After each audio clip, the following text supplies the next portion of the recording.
Alhamdulillah wa salatu wa salamu ala rasulillah wa ala alihi wa sahbihi wa man ihtada bihada wa nashhadu an la ilaha illallah wahdahu la sharika la wa nashhadu anna Muhammadan abduhu wa rasuluhu. Allahumma la ilma lana illa ma 'allamtana innaka antal alimul hakim. Allahumma 'allimna ma yanfa'una wa anfa'na bima 'allamtana wa zidna ilma. اللهم افتح إلينا حكمتك وانشر علينا رحمتك يا ذا الجلال والإكرام وصلى اللهم على سيدنا محمد وعلى آله الكرام ولا حول ولا قوة إلا بالله العلي العظيم. بسم الله. السلام عليكم ورحمة الله وبركاته. Welcome everybody to our seventh session and our topic of discussion today, inshallah, what I want to do is I want to talk about an important epistemic aspect of the human being as defined by Islam. One of the interesting things about the human being, one of the most fundamental questions that cannot be given a simplistic response is the mannerism in which we come to know, in which we come to acquire knowledge.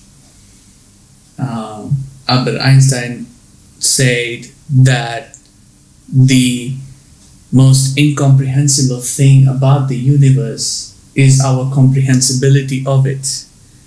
In other words, the one thing that I cannot understand is how am I able to understand? How do we know that we know? How do we know what we come to know? These are fundamental questions in epistemology. And as far as this knowing is concerned, how do we know that what we know is the truth? And then how do we establish belief in that truth such that the belief itself is justified? How is this process actually taking place? And this is a very difficult thing to understand. It's one of those base issues in philosophy, and no philosopher has ever been able to give a definitive statement as to how this process actually works. What goes around this? I mean, we know that we can see things and observe things, but then how is that conversion taking place? The more important aspect of that problem to solve is that how do you know that what you know is the truth? See, this is where, if you look at just our tradition only, you can really wonder how is it that you've got all these different sects now, and each sect holds the belief that their version of understanding the religion is the truth and everybody else's is false. How do you know that what you know is the truth? And how do you know that what you believe in is the truth? And how is that belief justified? What's the process? What's the criterion? A lot of them will argue, no, we got this from our great sheikhs, who got them from their sheikhs and teachers, who got them from the early 3 generations of the tradition. So who then got it from the Prophet ﷺ. So there's a chain of transmission. And that chain of transmission is an important aspect of our tradition. The chain of isnad. Or it's not the chain of isnad, it's just isnad. Right? The chain of transmission. This oral transmission. And the Jews also had it in their tradition. And the Christians also had it in their tradition. And some of them still do, that they have a teacher whom they learn from, who learned from his teacher, who learned from his teacher, who goes back to an individual who is renowned for their knowledge and their purity. You see?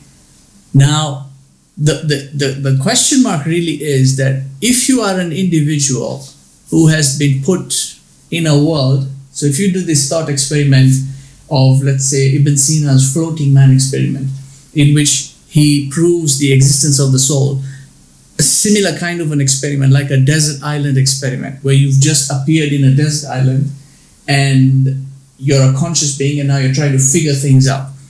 How do you know that what you come to know is the truth? More importantly now, insofar as your belief is concerned, because we say that belief is a fitra thing, meaning it's fitra to believe, it's human nature to believe, whether you're atheist, secularist, whichever category you might be in. Insofar as human nature is concerned, it is fitra to believe. The affirmation or negation of truth, that's secondary. But the primary, it is fitra to believe that there is God. It is fitra to believe that there are angels. It is fitra to believe that God delivers His ordinance through scripture. It is fitra to believe that He sends prophets. It is fitra to believe that there will be a finality. And it is fitra to believe that God has complete control and power and ordinance in all the matters concerning reality. What we define as the 6 pillars of Iman are fundamental. Every being has this. Every human being, whichever disposition they might be in. What transpires later on, as the Prophet ﷺ said, that every child is born on fitra. It is his parents who then make him a Christian or a Jew or a Magi or this or that or the other. Right? It's environment that eventually forces the child to turn away from their fitra. And this is why it's also important for Muslim parents to be very concerned about this aspect. Because when you subject your children to other avenues of information that they may be receiving from other sources, this can be a problem because you wouldn't know. And if you don't know, this is the thing, if you don't have knowledge, you wouldn't know that you're actually diverting your children away from fitra. So this aspect of belief is there in all human beings. In what you believe in now, and then it comes to the conscious affirmation or negation of falsehood and affirmation of truth. In what you believe in, that is secondary. That has to be defined. But the process of coming to establish belief, what is that? How is that established in terms of truth? Since belief is fundamental in everyone as a fitra thing, as human nature, which means that the mannerism of arriving to belief is also inherent in the human being. And we talked about the niche of lights, right? How does the human being receive this knowledge from the external world? What process do you go through to arrive at a justifiable truth in which your belief in can be justified? So belief is natural, and people believe in everything, right? So how is that belief justified? Insofar as the secular world is concerned, and their academics and their arguments, they don't believe that there is a foundation and a coherency of truth insofar as the human being is concerned. They do not believe that there is such a thing as absolute truth. Haqqul yaqeen. Truth that does not change based on perception. Truth that exists regardless of what the human being might think. Regardless of what facts he might deduce, that truth remains absolute. They don't believe in that. This limits their understanding because that truth, haqqul yaqeen, is not a tangible truth. It is not empirical truth. Because they believe in empirical proof. Everything that you present has to have tangible empirical proof. Haqqul yaqeen does not have empirical proof. Haqqul yaqeen settles in the heart. It's got no materiality. It's a spiritual truth. And it settles in the heart. Therefore, they don't believe in it because they don't believe in what they can't see with their outward eyes. One-eyed perception. They believe in subjectivity. That truth is subjective, meaning truth is always changing. Meaning, it is a very egocentric worldview, which is to say that what we determine as human beings to be true, that's what is truth. No external source determines what is truth. We determine what truth is. This is why they say we determine what words are and what they mean. And so they introduce words arbitrarily. They just, a certain word will mean something in the previous century, and now it means something completely unrelated, completely different. No link between the two. And you see this in a lot of the words that are used in the English language. Particularly now when it comes to slang and this hippity-hoppity kind of language, this film and media related language, this pop culture language. You see, words keep changing, and so meaning, essential meaning that touches the heart, that gives you haqqul yaqeen, that gives you absolute truth, you're cut off from that. Because the very language you use to formulate your thoughts in is corrupted. It's baseless. It's useless. It's mediocre. It's frivolous. It's trivial. The language is deficient, and therefore the mode of thinking becomes deficient. And therefore arrival to the truth becomes impaired. And this is why we say adherence to the Quranic language and the religious language will shape your thoughts in a certain ordinance, so that your thinking and your mode of arriving to the truth is synchronous with divinity. It is synchronous with divine ordinance.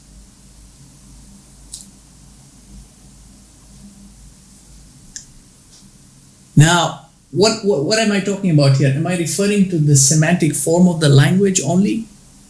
Meaning that you don't think in English, you have to learn Arabic and think only in the Arabic language? I'm not only referring to the semantic form.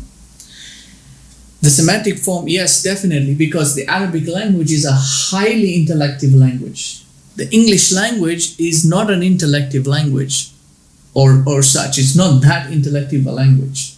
In fact, it has become so corrupt now that you cannot use it even in academics. That's why they have to borrow words. In academics, they have to borrow words from Latin and Greek. You won't find technical terms for the most part in sciences using English terminology. You see, it's very deficient. The Arabic language is highly intellective. The Arabic language has got a measure of quantity and a measure of quality as well. It allows you to analyze things, and it also allows you to interpret things in a balance. In what I like to call, in the thought process of the human being, I like to call the equilibrium of wonder. The equilibrium of wonder allows your thoughts to be balanced, not biased. The English language tends to put a bias on thoughts, and we don't have time. I wish we did. I would have gone into actual examples to show you how deficient the language is when it comes to intellection, when it comes to cultivation of intelligence. Okay? But we don't have time to do that. What I'm referring to here, in essence, also is the language insofar as its expressiveness is concerned, its meaning, as how is it articulated. And that's to do with the religious language. So there is an embedding that takes place here. A highly intellective language, okay, is hence chosen by Allah subhanahu wa ta'ala to express what the true process should be. The guidance that you have to follow is expressed in a language that's highly intellective, which is why it's Quran and Arabian. You cannot separate the two. They have to go hand in hand. You have to understand the Quran, and you have to understand it in the language it was expressed in the tongue of the Arabs. And you'll find a lot of these expressions also when we look at the subject that we're looking at today. A lot of the expressions, you just have to understand them in Arabic. You can't, translation doesn't do it any justice. It's very deficient. It takes a lot more effort to explain a translation than if you would just understand it in the Arabic language. It's because a highly intelligible language, we say, you should be able to talk less and speak more. In other words, give more meaning by using fewer words. You see, that's a highly intelligible language. If you compare the two, you can say a lot more in Arabic with fewer words than you would in English. I'll give you an example. The ayah that we looked at in one of the earlier sessions. سَنُرِيهِمْ آيَاتِنَا فِي الْآفَاقِ وَفِي أَنفُسِهِمْ. How many words are in that? سَنُرِيهِمْ آيَاتِنَا فِي الْآفَاقِ وَفِي أَنفُسِهِمْ. I have 7 words in that sentence. If I was to give you a literal word-for-word translation, how many words do you think I'm going to use? So hold that 7 words in mind. We will show them our signs. Those are just the first 2 words. On the horizons and in themselves. 13 words. I had to use 13 words as opposed to 7 words. Double the amount of words to express that meaning. Means I had to talk more and I ended up expressing less. That is a sign of a poor language, of a deficient language. And this is why we say the Arabic language is a rich language. You can express more with using fewer words. Think about this. Just look at the Quran in so many of these ayat where you will find just 1 word, or in an ayah, or 2 words. I give you a very common example which you probably are reciting regularly. Ya ayyuhal muddathir qum fa'anzir wa rabbaka fakabbir wa thiyabaka fatahhir wa rujza fahjur. These are 2 words, and this is an entire sentence. If you look at it, it's an entire sentence. Each of these ayat is an entire sentence. And some of these ayat, 2-word ayats, a whole chapter, some of them even a whole book can be written about it, because of how much meaning is embedded in that language, in that word. This is a sign of a highly intellective language. You see? Now, along with that, the methodology or the mannerism of what is expressed is also embedded with that language. When you understand it in the semantic form of the language it is expressed in, you will have a greater mode of intellection. In other words, you will come to a greater aspect of understanding.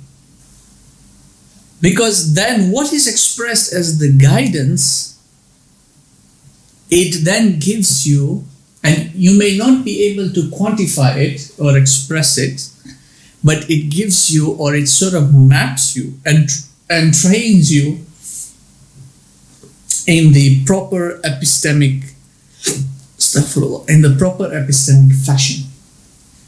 Which is to say that fundamental question that we're looking for, how do you know that you know, is hence guided whether or not you can rationalize the guidance or you simply accept and follow it.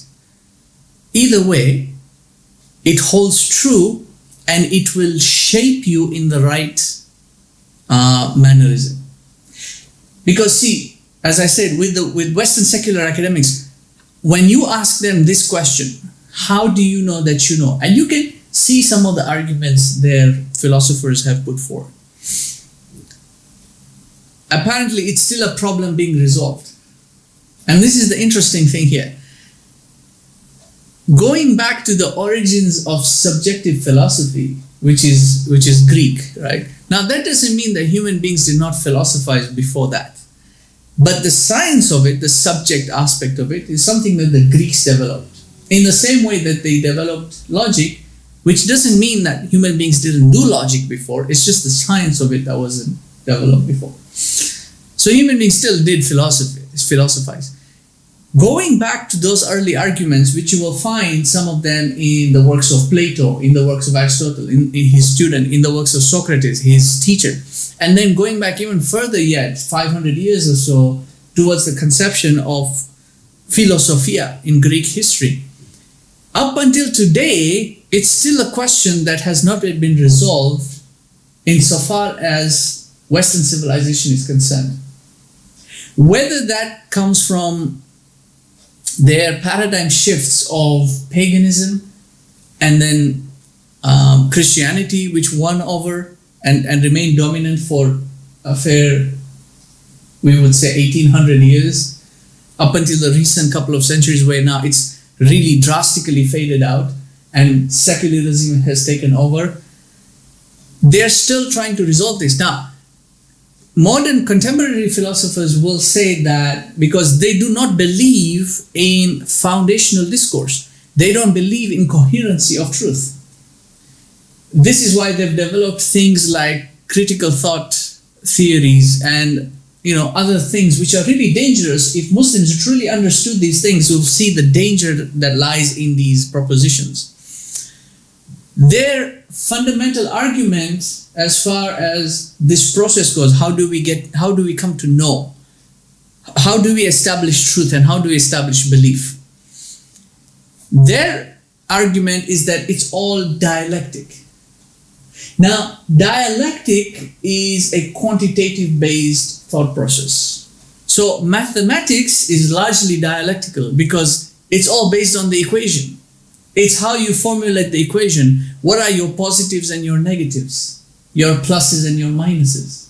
You see? So the dialectic is, and this is, it is largely, brought into the mainstream, into mainstream philosophy by Hegel, right? And it's known as the Hegelian dialectic.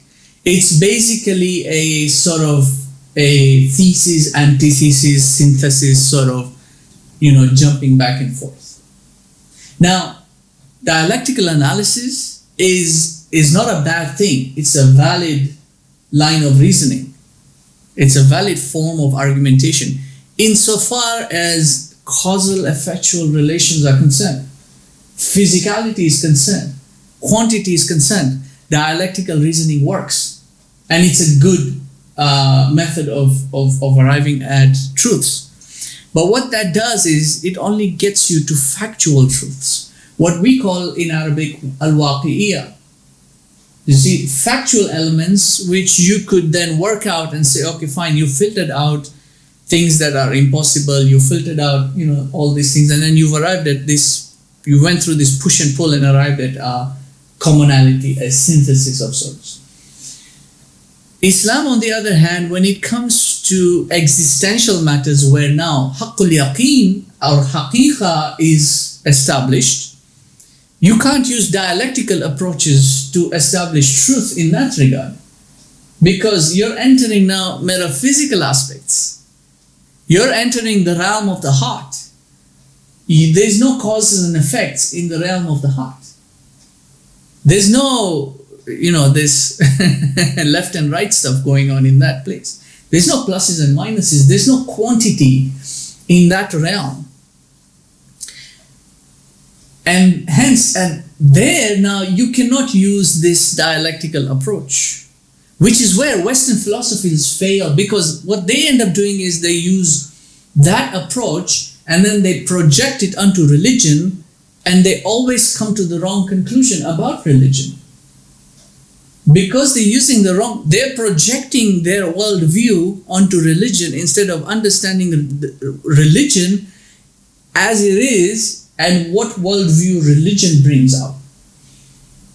Understand? So when you look at now the religious side of it, what's expressed in the epistemic process is that there has to be a foundation, and then there has to be coherency, and then you can maybe take on the approach of a dialectic argument, if you so wish. So in our tradition, and this is embedded in our deen, and this is what we'll look at in our, there's a reason why I'm bringing all this out, so that you can understand the content of our discussion today in a much more, with much more depth and greater intellection, not in a romanticized manner as it has always been presented, right? You'll find that this epistemic method is embedded into our religion such that all our works, our scholarly works, have always implemented this epistemic, and this is why the evidence of their success is more than apparent, because it brought them to greater truths, not just factual truths. Because facts, as we say, are subjective, because facts can change. Anything that is subjective is by definition subject to change. So their truths, they keep changing. Their theories keep changing. You see, someone will come along and say Newton was right. Then someone else will come along and say, no, Newton was wrong, Einstein was right. Someone else will then come after that and say, no, Einstein was wrong, Newton was right. And then someone else will come and do the opposite. And so this is how it goes on. Theories are back and forth. These are subjective elements. They keep changing. Islam teaches you, and when I say teaches you, it wires your thinking, not the brain only. The language, the Arabic language, will work insofar as wiring your brain to function or to build up algorithms that are more complex and at the same time more synthetic, more flexible. But the meaning of what's expressed in the language, meaning the religion itself, what it expresses to you, and I'm not talking about all the concoctions that come out from that, right? All mufti, fatawa, mawli, mawla, all their interpretation. I'm not talking about that. I'm not talking about nominal Islam. Okay? I'm talking about Islam as it should be. You understand? I'm not talking about Islam insofar as the name that they have made up, as whatever deen they think that the deen is. I'm talking about the deen as it is, as it was at the time of the Prophet ﷺ. I'm talking about normative Islam. I'm not talking about nominal Islam. Normative Islam. When all the filtrations are removed. That, expressed in that language, that entrains your mind to function in a particular order that is in line with divine ordinance and in line with divine guidance. That's what that does. You understand? So, if you look now, embedded in our tradition is the very definition of what the deen should be. And this is given by a remarkable event that took place close to the time of the Prophet ﷺ's passing away. After he had performed his last and final Hajj.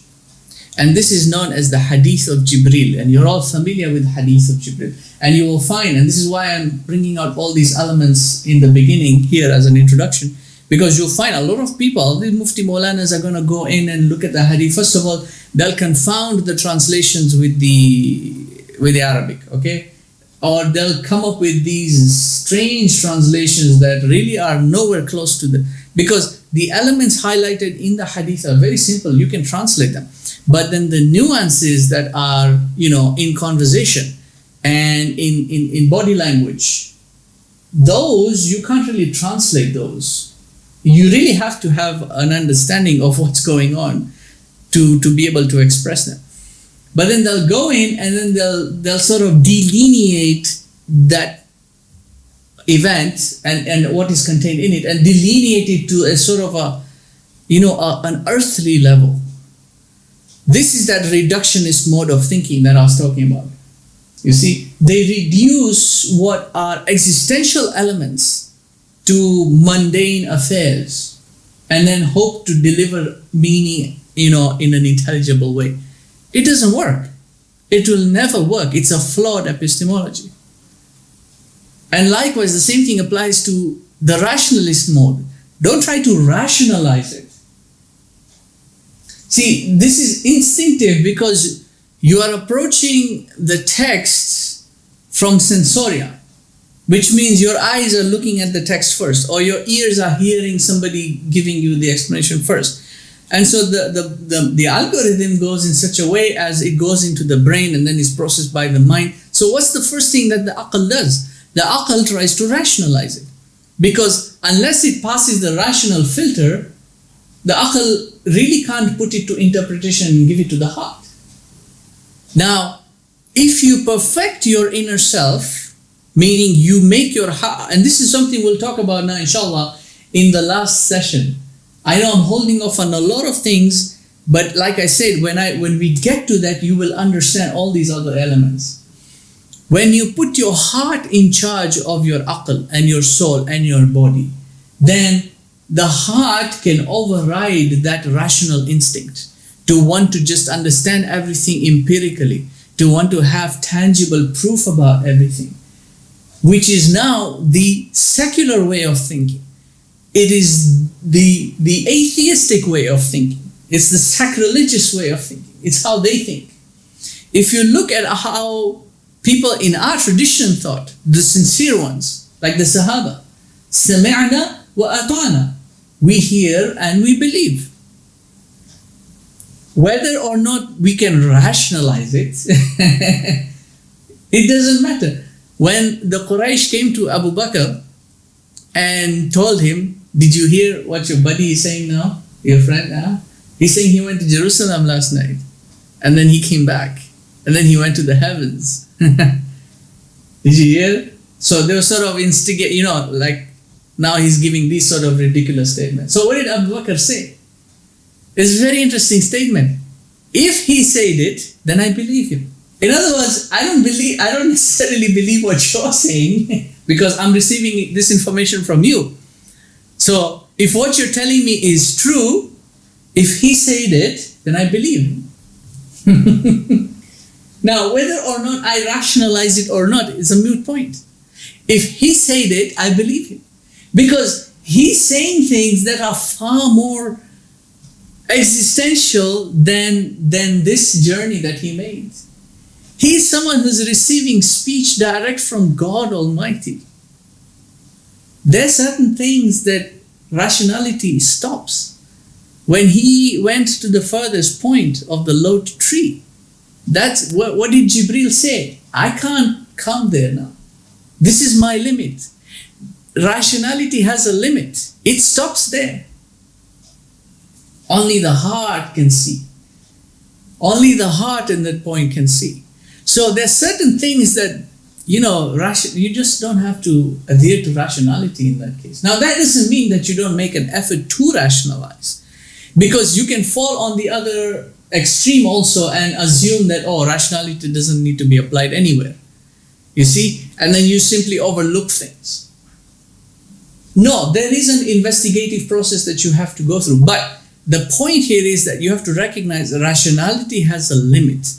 When you look at this hadith or any of the hadith or any part of the Quran or any part of even the scholarly works, there are certain elements insofar as the dhahiri element is concerned, dhahiri aspects, the text, you can analyze that, you can rationalize that. But when you're going further now, after having done this abstraction of naive perception, we spoke about that, abstracting what is the meaning of each of those words, and now you're going through this deeper process, you have to recognize there's no rationality. This is why we also say logic has a limit. Logic breaks down in metaphysical aspects. It does. It breaks down in metaphysical aspects. You can apply logic. For example, if you look at our aqidah, in whichever aqidah you follow, whether it is the Athari or the Ashari or Maturidi or Tahawi, whichever aqidah you want to follow, if you look, there are certain elements in the Aqidah that have a logical, rational explanation. But then there are certain elements whereby that logic and rationality just stops. It doesn't follow logic and rationality anymore.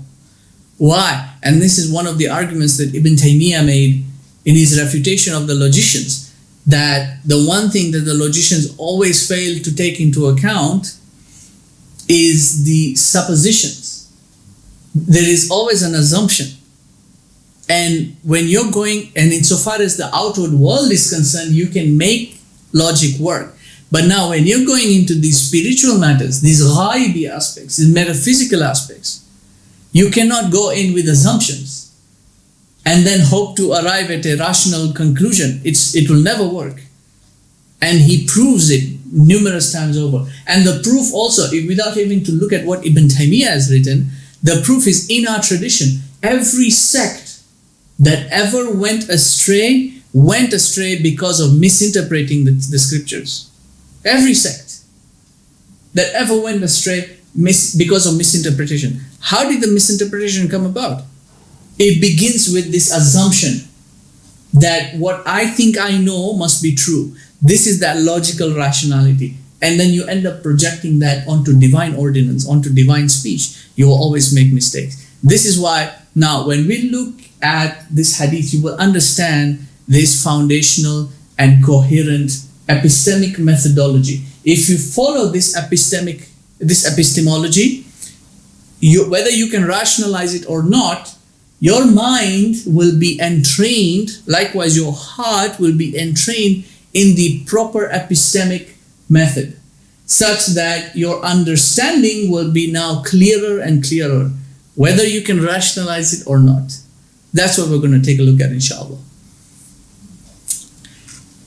So this hadith, you will find it in all the books of hadith. You'll find it in Sahih Bukhari, in Sahih Muslim, in all the 6 kitab of Sahih. You'll find it in other collections as well, like the Muwatta of Imam Malik. The one I have used here is from the collection of Imam al-Nawawi's 40 hadith. And it's recorded in Sahih Muslim. And the reason I took this hadith is because it's got, the elements in the hadith are very properly defined. So it works well for, like, if you're studying the hadith, right? Additionally, this hadith, this particular one has been narrated by Umar ibn al-Khattab. So you'll find other narrations by Abu Huraira and other narrations by other Sahaba as well who were present at the time that this occurred. And you'll find variances in all these different narrations, and the ulama have already reconciled all these differences. So my advice to people, when you're going into hadith science is a very complicated science. Okay? The way the science even works, the chains of transmissions, the validations, the language as well, because you've got different people doing these narrations from different dialectics as well. And so certain terminologies will differ. What a certain, let's say if it's a technical term, would mean in one dialect doesn't necessarily have the same meaning in another. There's a different term that might be applied. So you really have to be a scholar of hadith to go in and start working these things out. And so we say, for us as laymen, leave this to the scholars of hadith. It should suffice us to understand that the scholars have graded certain hadith sahih. I mean, the books of sahih, you can look at all the sahih hadith, right? Additionally, you should never go into the hadith and start deriving your own rulings as to what you should do. This again should be left to the faqih, who also a faqih who has studied hadith science. You can't be a faqih and not study hadith and then start giving rulings, right? Additionally, with the hadith, you also have to understand the seerah, because each narration, there's a background to that narration. There's what transpired or circumstances that took place, and it's very complex, right? There are certain hadith that might be sahih but are ahad hadith. So you'll find some people like the Salaf, they say you can take aqidah from ahad hadith. But then you'll find others like the Maturidi or the Ashari will say, no, you can't take aqidah matters from ahad hadith. There's a difference of viewpoints here. So that's why you find differences in these two aqidahs. In other instances, when it comes to ahkam, you find in certain instances, Imam Malik, for instance, preferred to take the practice of the people of Medina over a ahad hadith, even though it was sahih. You see? And he gave his justification to that and said, I would rather take the practice that has been established by my teachers and their predecessors over an ahad hadith, which number one has only one transmitter, and then number two could have been specific for that one individual. In other words, the Prophet ﷺ only gave advice to that one person. This also happens to fall in the same thing as Laylatul Qadr, as we discussed yesterday, right? These people who come in and take out all these hadith about Laylatul Qadr, 27 night, 27 night, 27 night. That 27 night, Imam Abu Hanifa argued that 27 nights, some of those hadith could have been specific for that year in which Laylatul Qadr happened to occur on the 27th night, and not blanket throughout history. It could have been just for that 1 year in which the Prophet ﷺ experienced Laylatul Qadr on the 27th night, meaning it just so happened in that year of fasting, Laylatul Qadr occurred on the 27th. Doesn't necessarily mean it occurred 27th the next year or the one after or the one after. You see, this is why you have to be careful, because you go into the hadith and say, oh look, no, it says sahih, I have to do 27. Why are you making up your own religion? And there's a vast tradition of 1400. There are millions of scholars. We're not talking about a handful few whose names we can remember. There are 99% more scholars whose names perhaps are lost to history, okay? But are part and integral of all these different schools of thought. Millions of scholars between you and the Prophet ﷺ. Where do you come off bypassing all that, looking at a hadith and deriving a ruling? Even that, you're not even looking at the Arabic language of the hadith. You're looking at a translation. Most people are looking at translations. Who's translated it? How did they translate it? How did they understand the nuance in the language? These are all things that have to be questioned. And that's part of the science of hadith. You'll find a lot of people, especially Tablighi, right? And I'm not criticizing. I think the Tabligh Jamaat, they do a lot of good things. I joined the Tabligh Jamaat at one point. I went for a 3-day trip. I don't have any issue with that. But when it comes to integral matters of faith, for instance, Aqidah issues, you'll find monumental mistakes made by them. Why? Because they'll go into Da'if Hadith and then derive matters pertaining to Aqidah and then subject that to some sort of rationality and come to a conclusion that's completely wrong. That in itself is blasphemous. Because, and this is now if you look in our tradition, the ulamas made this a rule, a qa'idah. You cannot take aqidah from da'if hadith. You cannot take ahkam rulings from da'if hadith. But then some ulama permitted the use of da'if hadith. So da'if hadith are not failed hadith. They are still valid hadith. They just have a lower grading, which is why you cannot use it for these higher sciences. You can't use a da'if hadith to interpret the Quran. You can't use a da'if hadith to establish doctrine. Aqidah. You cannot use da'if hadith to establish ahkam or rulings and then make mass people, followers follow that ruling. You can't do that. But the ulama said you can use da'if hadith for other things. So Imam al-Nawawi in this collection of Arba'in, he uses a da'if hadith of collecting 40 hadith. And he explains why he's using the da'if hadith as sort of a nasiha. You see? And he also says, that's also not the reason why I'm making this collection of 40 hadith. It's not because of the hadith. I'm making this because of all these other great scholars and the reasonings they gave as to why you should do it.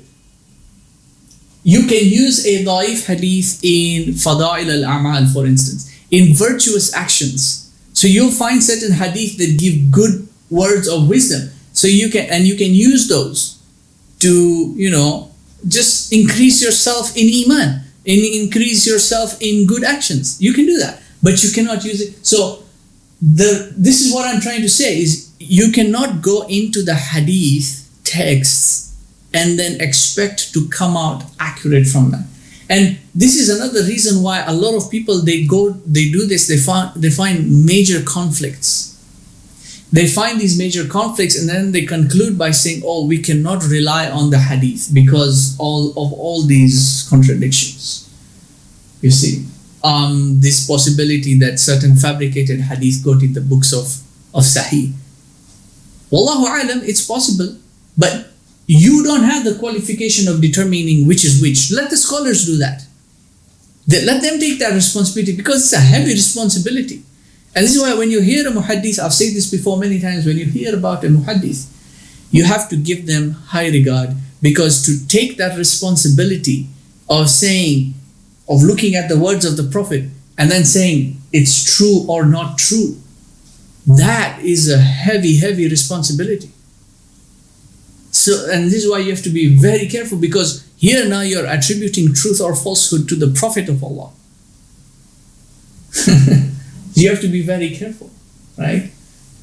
So, sorry, I went off on that on that other tangent there, but I just thought I'd make this, bring this out to people, just to be careful when you're going into the hadith. So, and this is the reason why, what I meant to say is that when it comes to now this hadith, we're not debating all these semantic differences between the different narrations, because you'll find difference in terminologies, different in format, difference in content as well between the different narrations, and that's all because there are different chains of narration, right? And certain individuals in those chains of narration might not remember all the details, might remember some of the details, right? So the scholars of hadith have already reconciled all these differences to come to the conclusion that this is, number one, a sahih hadith, its chain of transmission is true, right? And its content is also true.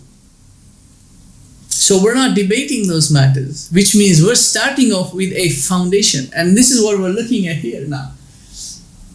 We've got a true foundation on which to establish truth on. We're not doing dialectic. That's what going in and starting to do all these things, that's dialectic. We're not doing dialectic. We're not applying dialectic, theology and dialectic, all these things to the hadith first before we determine its authenticity. No, we're going in and saying it's true. Sama'na wa ata'na. We believe, we hear and we obey. Okay, it's true. If he said it, just as Abu Bakr said, his statement, if he said it, then it's true. I believe in it. So if the Prophet ﷺ said it, we believe in it. Believe in it first as the truth. Then work it out if you need to work it out. And this is how the ulama always approached our tradition. So this has been narrated by Umar ibn al-Khattab. So he says, عن عمر ibn al-Khattab, عن عمر رضي الله عنه, أيضا قال, he also said, Umar, and this أيضا meaning also said is because Imam Nawawi, it's the second hadith in his collection. The first one is إنما الأعمال بالنيات, also narrated by Umar ibn al-Khattab. And so he also said this. So he said that, and then he also said this. That's why this hadith is like that. I've had a lot of people ask me this one semantic. It's a trivial issue, so just thought I'd make it clear. So he also said, بينما نحن جلوس عند رسول الله صلى الله عليه وسلم ذات يوم. So we were with the Prophet, or in his company that day, in his jals, on that day with the Prophet sallallahu alaihi wasallam. إذ طلع علينا رجل شديد بياض الثياب. There suddenly appeared, and so إذ طلع, it's a sudden sort of like Somebody just opened the door and walked in, and everyone is turned their heads like, who is this person? Right? So there suddenly appeared amongst us now a man with very white robes. Very, very white robes. Shadidu sawad al-sha'r. And his hair was very black, jet black. La yura alayhi atharu safar. So because his robes were very white and his hair was very black, there were no signs of a travel on him, right? Otherwise, and this is why he's mentioning the robes and the hair, because you would see if there was a traveler, the trace of the desert on him, the dust of the desert, the grime, the filth, right? So the hair would be dirty and dusty, the thobes would be dirty. He didn't have a trace of the desert on him, means he was not a traveler. وَلَا يَعْرِفُهُ مِنَّا أَحَدٌ. And we would not recognize him as anyone amongst us. So we don't know who this person is. He's not come from outside the city, and he's not from the population. Now, I mean, everybody knows that the person being referred to is Jibril, but you have to understand here, if you follow the chronology of the Hadith, why is this remarkability being noted here? Because this individual and the mannerism in which he approaches the Prophet and the questions that he asks, the mannerism, this is what I spoke about, the nuance in the language. When you understand these subtleties, there is a certain drawing of attention that is taking place. See, the observers are now, okay, and here's the thing, you see, because also historically there were a lot of attempts on the Prophet's life, you know, by the Quraysh, by the Jews, by other parties as well. So here a stranger has come into the presence, okay, and you will notice that this is a high breach of security. So everyone is attentive here now. حتى جلس إلى النبي صلى الله عليه وسلم. He came and he sat right in front of or with the Prophet صلى الله عليه وسلم. فأسند ركبتيه إلى ركبتيه. He placed his knees to his knees, yani his own knees to the Prophet's knees. So that close, right? High breach of security, which is why now everyone is attentive, and that's what it was meant to do. It was meant to draw their attention and keep their attention. There's something important that is going to be relayed here. Pay attention. وَوَضَعَ كَفَّيْهِ عَلَى فَخِذَيْهِ. And he placed his palms on his thighs. And there's usually a difference as to what that ha refers to. You know, this is like we talked about previously. Sometimes the ha is difficult to figure out. Because in the English language, because of the syntax, you always refer to the object before it. The it is the one before it. But in Arabic, you have to sort of figure out what's the context here, who is being expressed, what's the subject. You have to intellect. This is what we meant. The Arabic language forces you to intellect. It forces you to think. You see, it's not a passive language, it's an active language. So, when you think about it, it makes sense that he put his palms on his own thighs, not on the Prophet's thighs. That's what most of the ulama, the dominant opinion says, that he put it on his own thighs. In the same way that you would sit when you are sitting in at-tahiyat, which now the ulama also say, and a lot of them have written about this, the etiquettes of sitting in a group or in a jalas or in a dars of seeking knowledge. This is how you should sit. This is also you find in the Isra wal Mi'raj, in the Mi'raj. This is how the Prophet sat when he was in the divine presence. And this is now how Jibril is also sitting. It also signifies this etiquette between student and teacher, between the seeker of knowledge and the one who is delivering knowledge, right?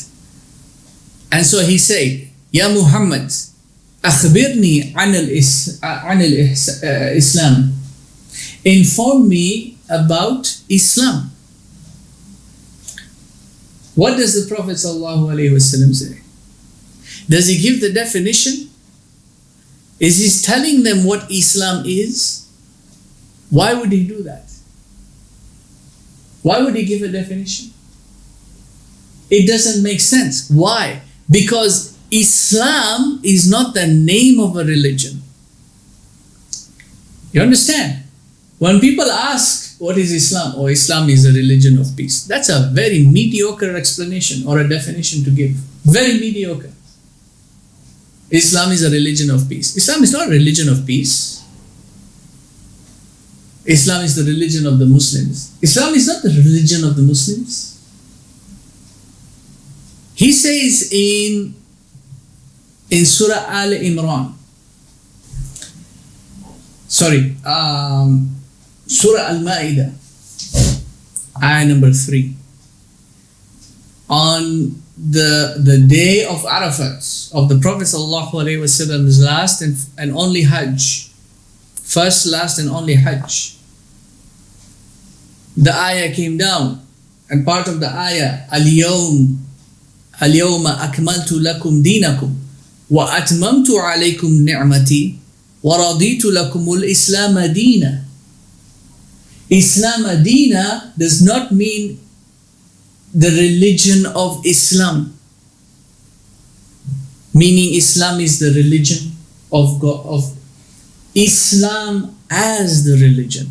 This Islam as the religion, it turns it from being a passive thing to an active thing.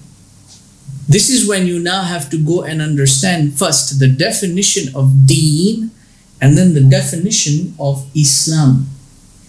And deen, we say, is a repayment of your debt. A repayment of your debt. We spoke about existence. He brought you into existence. He gave you life. You owe him that. This is why, Alhamdulillahi Rabbil Alameen, if you look at all the Mufassirin, what do they say? All praise is due to Allah. Why is it due to him? Because you have to accredit it to him. Why? Because you are the debtor in this regard.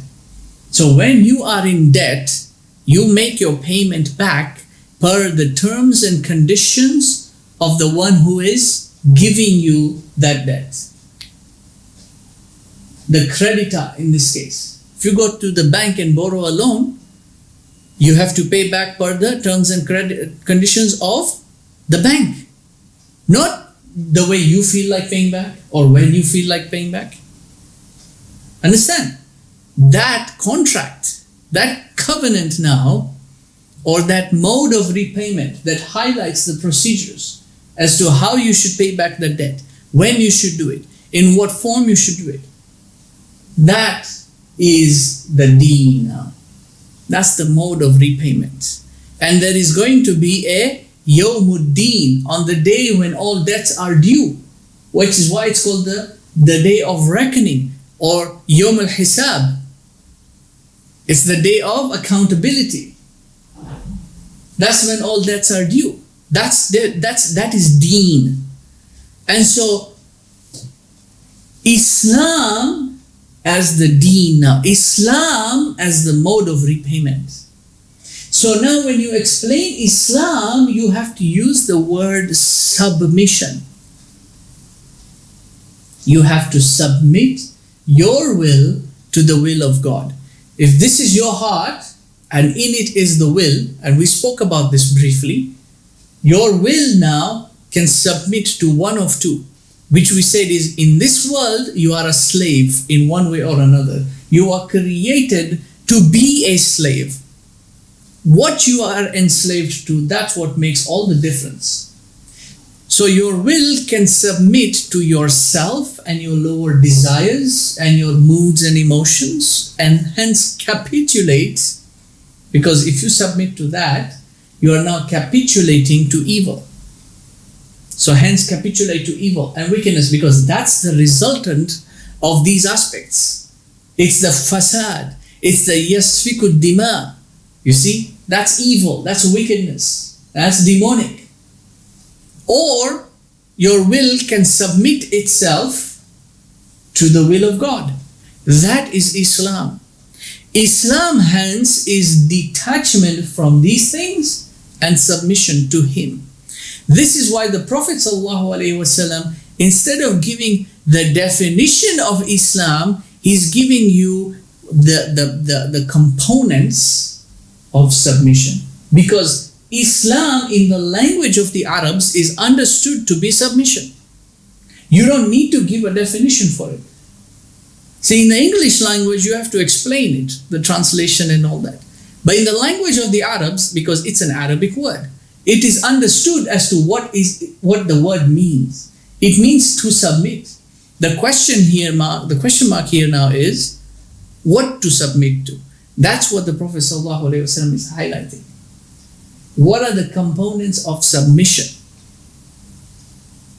So he says, sallallahu alaihi wasallam, al-Islamu, submission is, proper submission, is an tashhada an la ilaha illallah wa anna Muhammadan Rasulullah.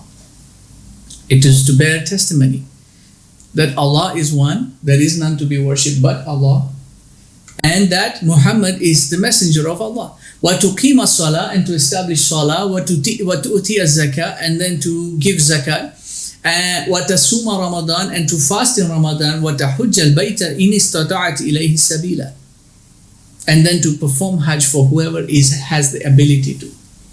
And all these pillars of submission are physical aspects of your manifestation in this life. Meaning that they all have got physical manifestations. You have to usher your testimony verbally. You have to pray your salat physically. You have to fast physically. You have to pay your zakat physically as you earn and you calculate and then you pay physically. And then you have to perform your pilgrimage physically. Why are these physical aspects? Why are they physical? Because when you submit to the will of Allah, regardless of what your self desires from the physical body, you have to override that.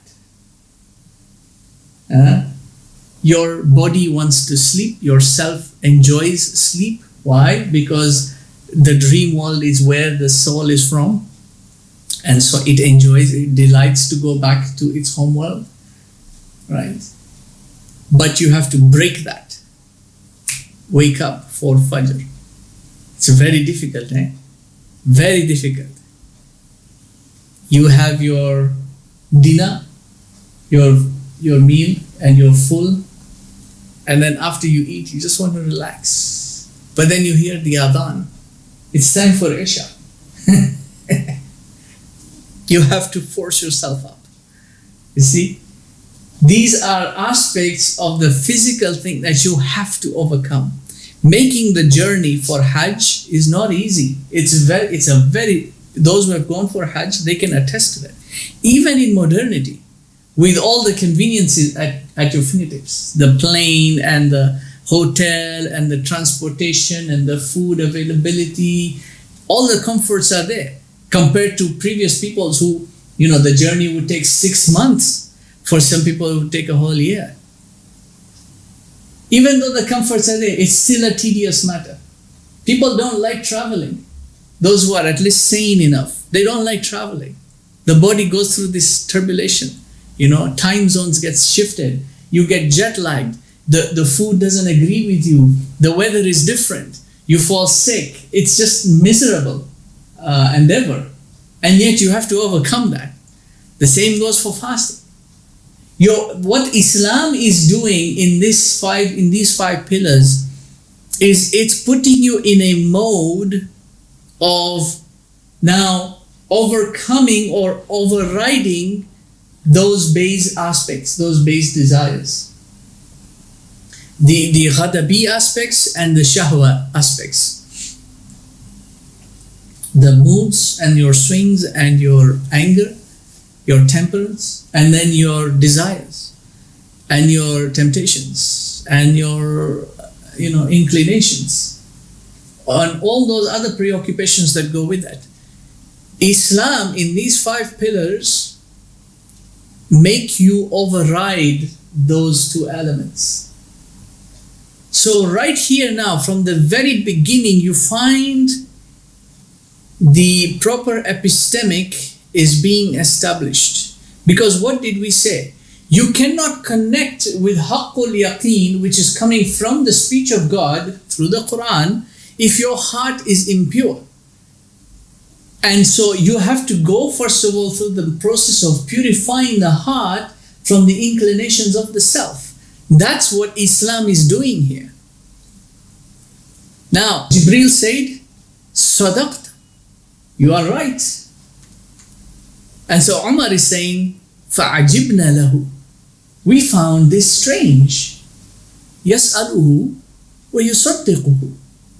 He asks the question, and then he says you are correct. This is strange. Who does that? Who does that? Teachers do that. Teachers do that. They'll ask the question, and then you give the response, and then they'll say, you're right. He has come to teach. That's what he's come to do. Who is he teaching?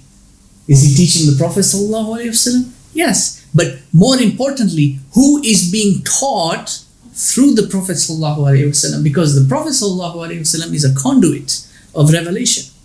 Allah subhanahu wa ta'ala sent Jibril to communicate this message so that it can be transmitted to the people. Hence, this guidance is for us. This is why you should never approach this hadith in a romanticized manner, the way most of these people do. They make it all romantic and marvelous and beauty and fantasy about the religion. This is subhanallah, all these nice things are happening, subhanallah. Don't do that with, yes, subhanallah, you glorify Allah. But don't do it in this, childish manner. There is knowledge and wisdom here that's being communicated. That's the more important piece. How many times does the hammer have to be hit on your head for you to realize that? There is knowledge being communicated here. Understand what is being communicated here. The Prophet ﷺ was chosen to deliver knowledge and guidance unto the people. And Allah subhanahu wa ta'ala has chosen this mode to show you, number one, that certain knowledge has to be taught. You cannot just figure it out by yourself. Even autodidacts for that matter. And, people who read, who learn only from books, even they require some explanation from a teacher, from a master. You have to have a chain of transmission. You have to have somebody who teaches it to you. This kind of knowledge. Semantic knowledge, you can learn from books. You can study physics from books without having a teacher to explain it. You can learn language from textbooks.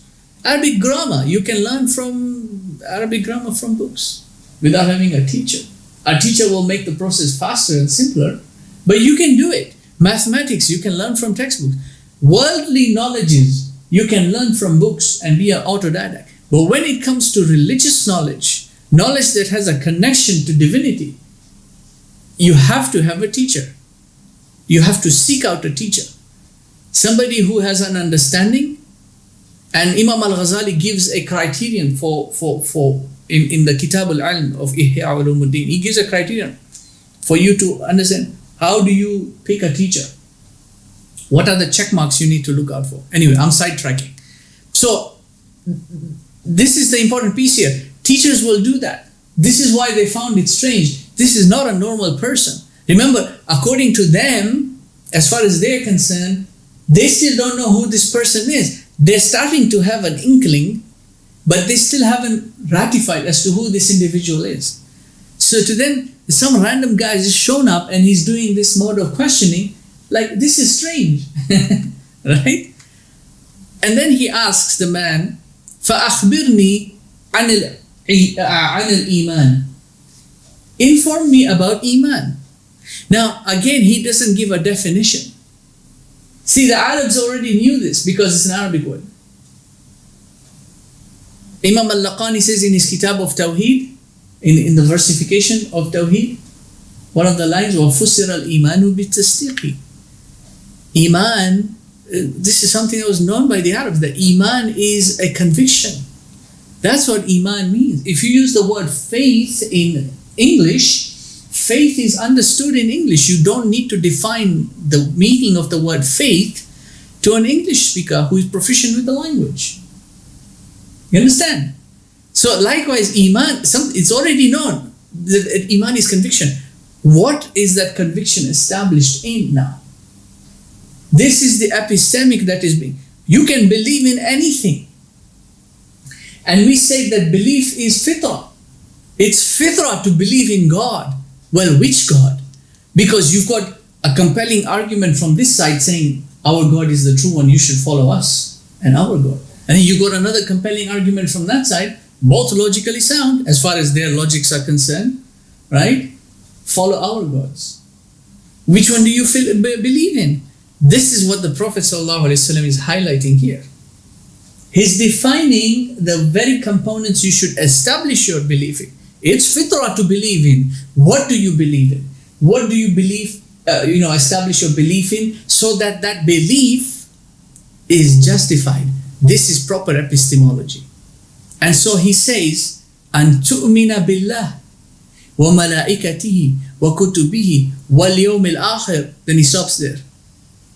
Then he says, وَتُؤْمِنَ بِالْقَدْرِ خَيْرِهِ وَالشَّرِّهِ. So it is to believe in Allah. It is that you believe in Allah and His angels and His scriptures, His ordinances. And kitab here doesn't mean the physical book. It means the knowledge that He has sent down. His ordinance. That's what kataba also means. Kataba means to write, okay, to inscribe. But in the original use of the word, before writing was established, because they used to use stylus on clay, right? So writing was not yet the way we know writing is. They used to use the marking system. This is what one of the original meanings of allama, as we explained, was to mark. It's an imprintation that they used to make. So kataba also meant, kataba did not mean to, it meant to sort of gather everything together and then put it and compile it. So this kataba is his ordinance, meaning he has ordained it now. He's gathered all that and he's ordained it in a certain definitive aspect. Understand? So all his kitab, the kitabs that he has sent, the kutubs that he has sent, wa kutubihi, all of them are definitive. This one to these people, this one to these people, this one for these one, this one for the rest. Al-Quran is for the rest of humanity. So they all have theirs, then we have ours. Like that. It's defined. وَرُسُلِهِ, and His messengers. وَالْيَوْمِ الْآخِرِ, and there's going to be akhirah. But then he breaks here and then he says, وَتُؤْمِنَا, he defines it, specifies it again, and you have to believe in His qadr. Now, qaddara yuqaddiru means to measure. One of the meanings. The qadr really is that He has complete control, power, ordinance, because He has a complete measure over everything that He has created. And that measure is not just a physical measure. What we would call 2 feet or 2 inches or 2 centimeters or 2 meters, kilometers, miles, these are all arbitrary. These are all arbitrary. It's just our concoction. That's not what He is referring to in the physical aspect of measurement.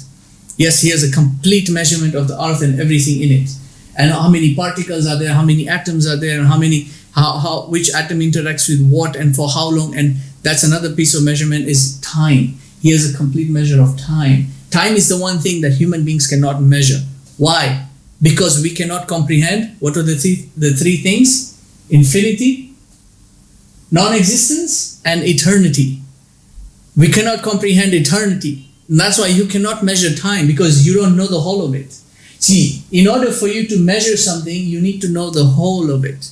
All aspects of it. Physical and metaphysical. In order for you to have a control over it. So, what human beings have as a control is only something that they think they have control over. You see? And here now, the qadr is His control over all things, including that which you think is good and that which you think is bad. Because He is the one who ordains both of them. He has created this world to have both of them. And He sends both your ways. and he sends them knowing why he's going to send them to you. It is to believe in that whatever occurs with you is a matter that is preordained. This is where now the question of free will comes in.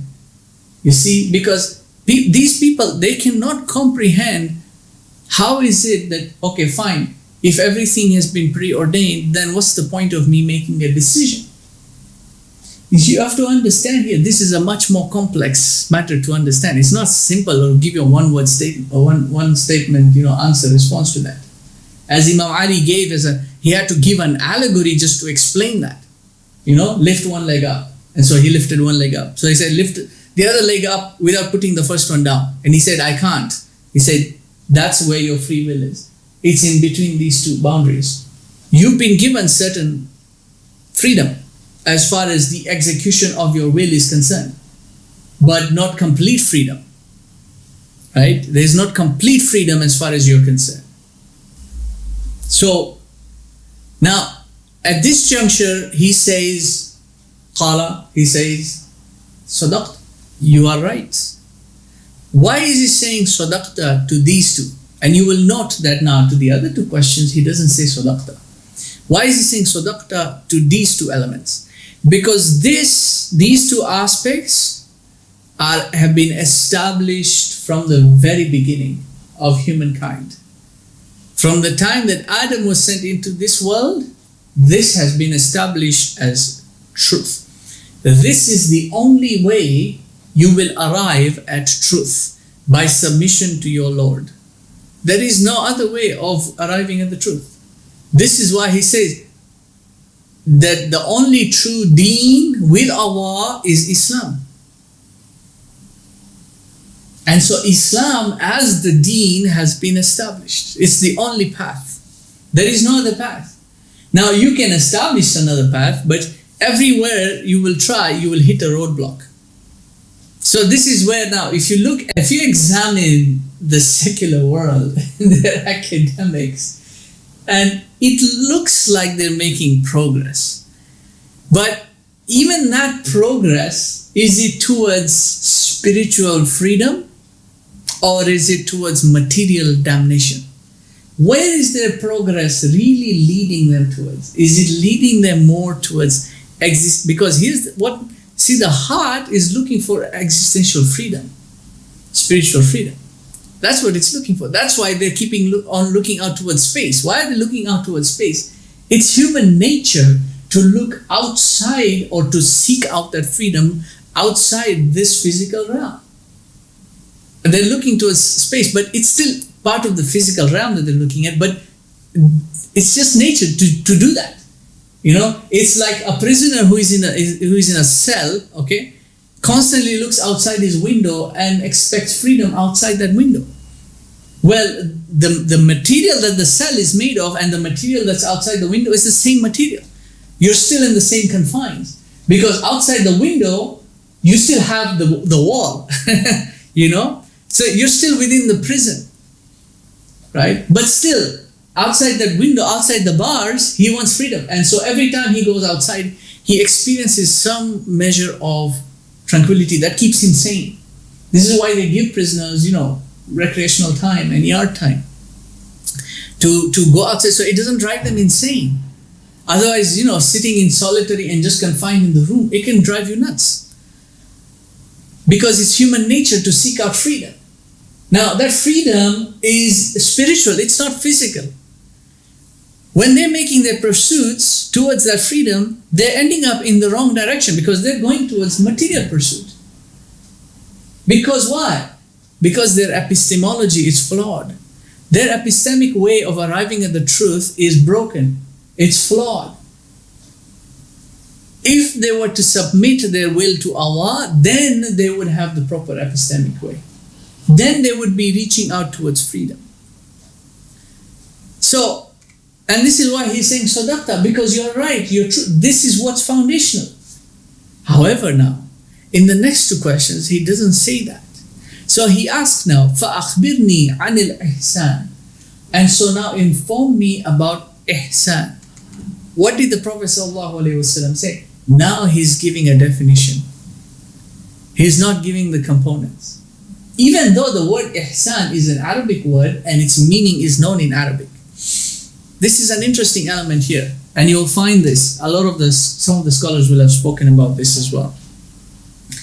The Quran came not just to deliver Sharia. Even so far as the language of the Arabs is concerned, the Quran actually came and changed a lot of the words and their definitions that the Arabs already had or they thought they had. A lot of the words and their definitions or the concepts or the expressions were all changed by the Quran, by revelation. Ihsan is one of those words. Because and it doesn't conflict the original meaning. It doesn't conflict the lexicology of it. But now insofar as religious matters are concerned, the meaning of the word carries a different maqam. So ihsan from husn means to beautify or to make beautiful. Now, if you only take a lexicological definition from here, which is what a lot of these people do, and so you'll find definitions like perfection of the deen. Okay?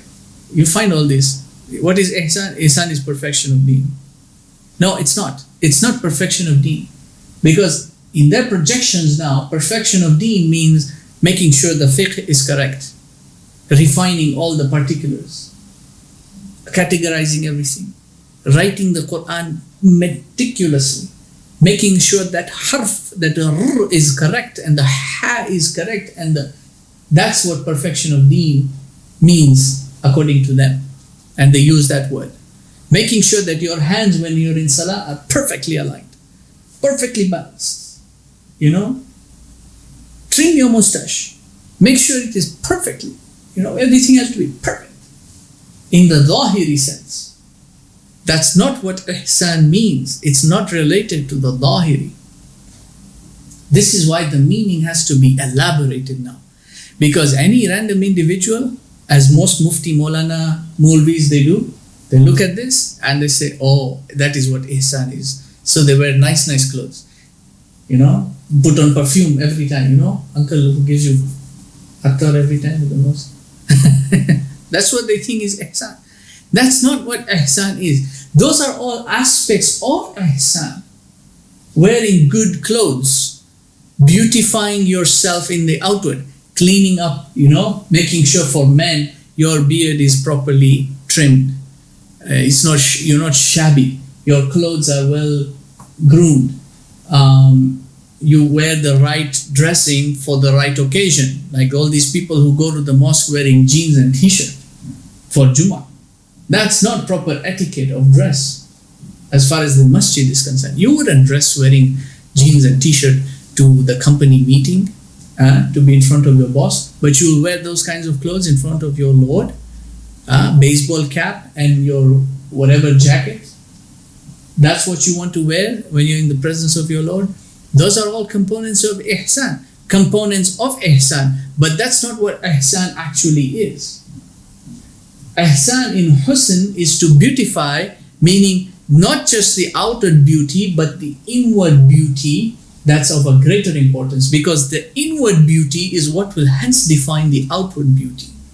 Remember what we said, the Jabarut gives rise to the Malakut, and then the Malakut gives rise to the Mulk. It is the Amr that defines the Khalq. The Khalq does not define the Amr. We're going to talk about Innamal A'malu bin Niyat, just to sidetrack a little bit. Actions are contingent on the intentions. The intentions are not contingent on the actions. Right? Actions are of the outward sense. Intentions are of the inward sense. If you beautify the inward, then you will automatically beautify the outward. The outward personality will change. This is why we also say, if you embed yourself in the correct language, in the proper language, if you embed yourself in the Quranic language, the Quran will actually teach you how to speak, because it is where discipline is acquired. It will show you, look, this is how a father speaks to a son. This is how the son should speak to the father. For example, in the case of Nabi Ibrahim, right? Ya bunayya. See, why is he saying Ya bunayya? If you translate that, it doesn't do it justice. You have to understand Ya bunayya in the Arabic. What's the ranking of that word? It's, you see, you can say Ya walad, oh my son. And Ya bunayya, oh my son. They have the same translation. But then Ya bunayya has got more affection and love than Ya walad. So when he's saying Ya bunayya, see, understand how he's speaking there. And then he responds, Ismail, Ya abati. See, again, he could say Ya abu or Ya abi. Why is he saying Ya abati? You see, there's a change in meaning. If you look at Nabi Sulaiman, how does he start when after seeing the vision? Thumma anaba. And then he turned to his Lord. What's the first thing he says? Qala Rabbi ighfirli. Oh my Lord, forgive me. This is courtesy. You don't just ask your Lord. You don't just barge into his office. Right? This is courtesy in speech. This is etiquette. The Quran, when you embed yourself in it disciplines you in that mode.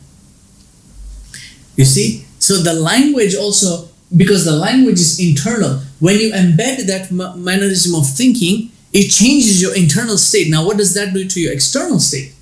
Your outward language will change. The way you talk, the way you speak, the way your body language, the way you interact with others, the way you see reality, the way you see the world. Your worldview will change. Because your internal hal will change. If you make it change, then your external state will also change. This is what ihsan means. أن تعبد الله كأنك تراه. This is what the Prophet ﷺ is saying. It's to serve your Lord, Allah subhanahu wa ta'ala, as though you can see Him. فَإِن لَمْ تَكُنْ تَرَاهُ فَإِنَّهُ يَرَاكَ. If you cannot see Him, know that He can see you. And this first station here, which is the higher station, is the station of mushahada. We spoke about mushahada. That's the higher station. That's where you want to arrive at. The lower station is the lower of muraqaba. So the higher station is the state of being in a state of witnessing, mushahada. The lower station is in a state of observance. You are under observation. So be observant of your actions. Know that your Lord is watching you. Do things the right way. Live under the constant conscious awareness that you are under complete surveillance. And so serve your Lord as though you can see Him. This is why also the word here, abd, an ta'abuda, okay, well, a lot of translations will say to worship. And the problem here is when they subject that English translation, they delineate their thoughts to ibadat aspects only, to worshipful acts only. And this is where also the definition of perfection of deen comes from. So it's because they think it's only related to worshipful acts, to your prayer and your saum and your hajj and your Quran and your tasbih and your this and your that. So they say, oh, okay, it's just perfecting that. It's not just perfecting that. Because the word here, an ta'buda, does not mean worship. It means to serve your Lord. Remember, you have submitted your will to His will. So when He gives you an ordinance, you are now His servant. You are Abdullah. You are a servant of Allah. You are a slave of Allah. So your life is now in servitude of Allah. This is why ihsan also includes other acts of kindness, of rahmah, of truth, and joining each other in truth. Right? All the attributes that Allah subhanahu wa ta'ala has, it is now as an extension through you, is to now recognize those attributes and to manifest them through you. Allah is truthful, He is all truthful, you should also be truthful. Allah is all merciful, you should also be merciful. You should show kindness to others. You see? In your morals, in your ethics, in your virtues, all these elements, those are all part of your ihsan. And part of that includes, so there is this tahliya, and then there is this takhliya, and then there is tahliya, and then there is tajliya. So, there is takhliya, tajliya, and then there is tahliya. So there is this emptying out of the self. So part of ihsan includes removing all these negative elements as well. The blemishes on the heart, identifying them, recognizing them, and then emptying out yourself, of yourself, removing yourself of yourself. And then there is now filling that up. Now, there is you remove that and you put the good. Remove the evil, put the good. And then there is the adornment. That's when now the husn comes in, to adorn yourself now. You see? So you're wearing this robe of honor, because now you're being permitted into the divine presence. It's an honorific maqam of mushahada. That is ihsan. Why did Jibril not say sadaqta on this note? If you look at all the hadith, all the narratives, they do not say sadaqta. Why didn't he say sadaqta? Because he is of the angelic genus. He is already in that maqam of mushahada. It's not something that he needs to figure out. So he cannot verify that that's what ihsan is. He's already in a state of husn. You see? So he can't say that that's true, meaning that I have recognized that as true. He can't say that. He didn't go through that process. See, as far as worshipful acts are concerned, the angels perform worshipful acts. They do. They pray with you. They fast with you. Their fasting it's not, see, again, you don't apply the same logical definitions of this physical world to that. Or do they also go hungry? So that means they also eat? No, that's not what we're talking about. They partake in these worshipful acts alongside you. You go for Hajj, they will be there. They'll do tawaf with you. Even in the heavens, they're doing tawaf. So even in Iman, in the aspects of Iman, they've established i'tiqad in all these 6 pillars of Iman. They believe in Allah subhanahu wa ta'ala and His ordinance and His messengers and themselves, the malaika, that they exist, and that there's going to be an akhirah, and that His ordinance, His power and His qadr is throughout. But ihsan is a transformation. That means that you have to begin from somewhere and then arrive at somewhere. So Allah subhanahu wa ta'ala has sent the human being to the lowest of the low, so that he can rise to the highest of the high, which is the maqam of the angels. The angels don't have to go through that process, which is why he's not saying sadaqta on this note.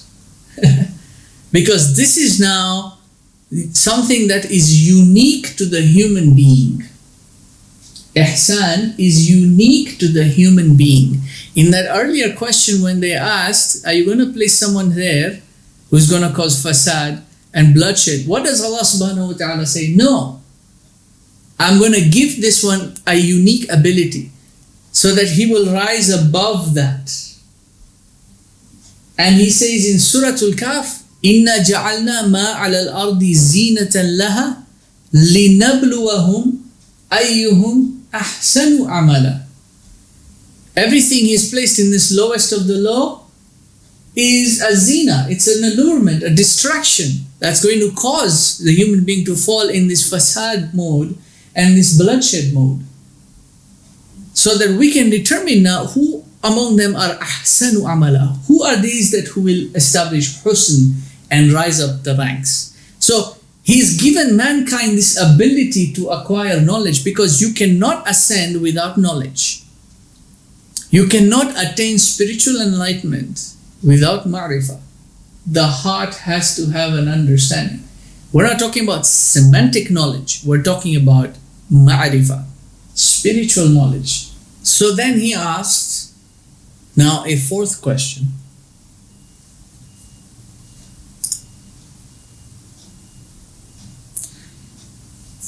فأخبرني عن الساعة. Inform me about the hour. Why would he ask about this? Are the angels affected by the hour? Yes, they are. Yes, they are. When the first trumpet is blown, that's when everything starts breaking down. Everyone starts dying. Until the last trumpet is blown, when all, including the angels, the angel of death, takes their soul, their lives as well, their spirits as well. And then the angel of death himself, he loses his life as well, his spirit as well. Such that ultimately Allah subhanahu wa ta'ala is the only one who is remaining. And he says that in Surah Ar-Rahman, Kullu man alayha fan. Everything in the dominions, in the worlds, is going to be annihilated. Is going to be destroyed. Now, annihilation here, it doesn't mean death. Annihilation here doesn't mean death. So death is, in this world you die your body, but you're still existent. Annihilation here is you're going out of existence now. Complete removal from existence. Perish. Everything, including the angels. وَيَبْقَى وَجْهُ رَبِّكَ ذُو الْجَلَالِ وَالْإِكْرَامِ. And yabqa, forever, will remain. The face, and wajh here does not mean the anthropomorphic, nose and all that. Wajh, if you look at what some of the mufassirin have explained about wajh here, like Raghab al-Isfahani says that the wajh, the face of a thing, denotes the existence of a thing. So you know that I'm existent because you can see my face. So I'm an existent being. So I have a face. I have that which represents my existence. Understand? So the face of your Lord is that which is showing that He's existent. His existence, meaning He will exist. That's what it means. Full of majesty and honor. Only Allah will remain at that time. So the hour, as-sa'a, also affects the angels. It also pertains the jinn. It pertains everything in creation. Now, Jibril is asking this question here to the Prophet ﷺ. Inform me about the hour. Yet, multitudes over in the Quran, prior to this event taking place, Allah has sent ayat upon ayat. No one knows about the hour. No one knows about the hour except Allah. Why is Jibril asking this? Because this is not the focal point of the question. The focal point of this question is in its follow-up. So listen to this. And again, you have to understand this in the language of the Arabs. مَا الْمَسْئُولُ عَنْهَا بِأَعْلَمَ مِنَ السَّائِلِ. The one who is being questioned does not know, and this is bi'a'lama, does not have any knowledge, does not know concerning it, the hour, min as-sa'il, than the one who is doing the questioning. It means I don't know, you don't know, nobody knows. About the final moment is the mystery of mysteries, is the secret of secret. No one knows that final moment except Allah subhanahu wa ta'ala. So don't sit with your calculator starting to count abjad. The world is ending in this year. These are my predictions. Okay, submit your predictions. We'll see if you'll get a certificate for coming close to it on Yawm al-Qiyamah. It's not to you to decide when that's going to be. This is why Allah subhanahu wa ta'ala has complete power and control and measure over time. Because you may be able to determine the beginning, point origin of physicality. the way they've calculated 13.8 billion years, okay, a rough estimate, you may be able to determine that. But where is it going and how long it's going to be, you cannot measure it. And because you cannot know the end, you can't measure it. See, for you to measure a distance, if you want to take space as an allegory or a metaphor here in this case, okay, because a lot of conceptions of time are related to space. We'll talk about that tomorrow, inshallah. If you want to measure a distance, you need to know the starting point and the ending point. Okay, if I were to ask you, how far is the journey? You need to be able to tell me the distance, but for you to be able to tell me the distance, you need to know where we are starting from and what the destination is, so that you can measure it and then tell me how far it is. Oh, it's X kilometers away, right? Same case applies to time. If you want to measure time, you need to know whence it began and then what's the ending point. Time insofar as physicality is concerned, this physical material universe, you need to know when it's going to end. And you cannot know that.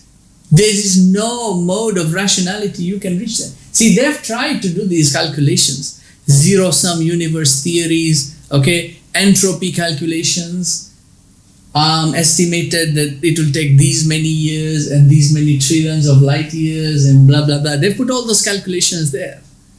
But none of them are certain. It's all guesswork.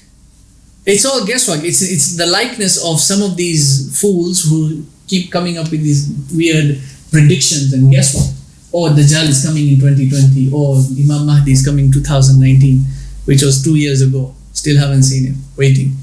The same category of fools making these kinds of predictions. And in my book, The One-Eyed Impostor, right, which is due publication, inshallah, I've dedicated a whole chapter on prophecy and prediction, why prophetic knowledge is true knowledge and prediction is not prophetic knowledge. And all these people getting into predictive modes thinking that they are still within safe boundaries, and they're not. And the margin is so slippery between anticipation, because you have this estimative power. You've been given this quwwa wahmiya, this estimative power, estimating certain events. I can estimate and say that I will open my fast today at, what is the time? 6:45, 6:50, right? I can make that estimation, but for me to make it as a prediction is very stupid of me, because there are so many unknown elements here that I cannot hold or account for. I have no measure of these things, and therefore I cannot give a definitive statement on that. The most I can give is an anticipation, which is why as Muslims we always end with saying Insha'Allah. If Allah subhanahu wa ta'ala wills it to happen, then it will happen. Because He has complete control, because He has a complete measure over time and all the occurrences in time that will take place. Anyway, I'm sidetracking into tomorrow's topic of discussion. So let's come back here again. So the one questioning does not know, the one being questioned does not know any more than the one who is doing the questioning. You don't know, I don't know, nobody knows. This is what brings him to the follow-up question now. This is the target. فَأَخْبِرْنِي عَنْ أَمَارَاتِهَا. And now when you go into, this is where eschatology comes in. Okay? Eschatology comes in here. And this is why I say this is an important element of our epistemic. Our epistemology is not just Islam in its fiqh. So you've got all these people who, the only thing they can think about is haram and halal. Is it permissible? What's the ruling? Is this okay? Is that not okay? Is this a haram or halal? As long as I'm not doing anything wrong. Their mind is lineated there. They can't think more than that. Then you've got this other group of people, only thing they can think of is Aqidah. Aqidah, this Aqidah, that Aqidah, everything. So they're delineated on that level. Then you've got this other group of people who all they can think about is this spirituality and mysticism. You see, so all these different factions have separated on their own. And then you've got this other group of people, all they can think about is eschatology. That's it. For them it is, so they are either eschatomaniacs or eschatophobiacs. I've always defined these two extremes. There are either fanatics about eschatology, that's all they can think about. Or Dajjal and Gog and Magog, that's it. And so he is doing this and that one is doing that, and did you hear this and did you see this? This is what they're doing. And then you've got phobiacs on this side, they're all scared. Witless. They have no idea what's going on, what to do next. They're just scared. Islam is complete about these four elements. It's not one separate thing by itself. You have to have fiqh, you have to have aqidah, you have to have ihsan or tasawwuf, you have to have eschatology. It's complete.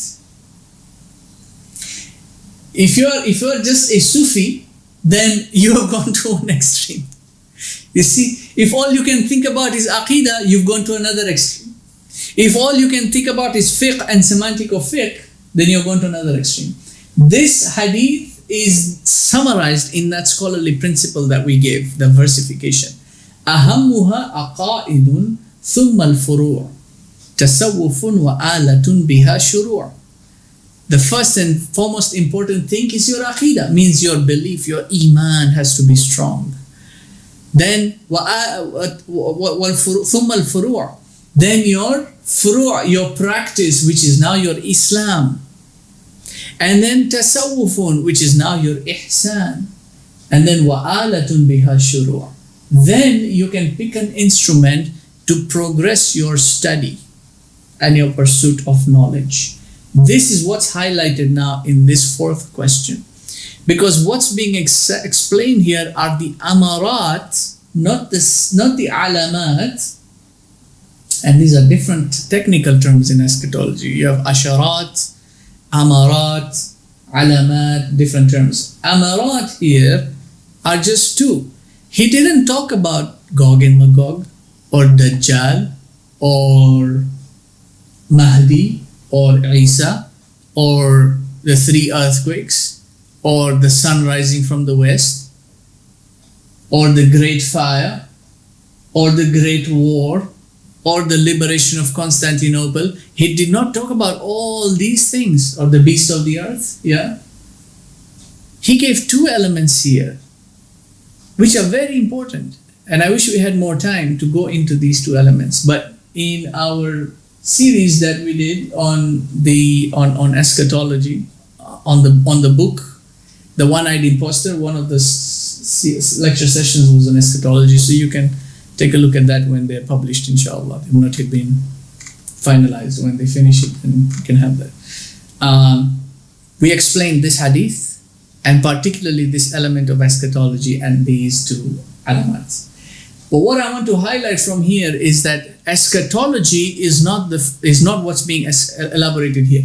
Eschatology is one portion of it, which is why he says about Sa'ah, and then he asks about its amarat. And so a couple of these amarat are being highlighted here pertain eschatology, but for the whole umbrella of it, it's the study of time. Time is the 4th dimension of your deen. You have to take that into account. You have to understand what is time, how does it manifest, what is your relation with time. That's now what is going to be our topic of discussion for tomorrow now.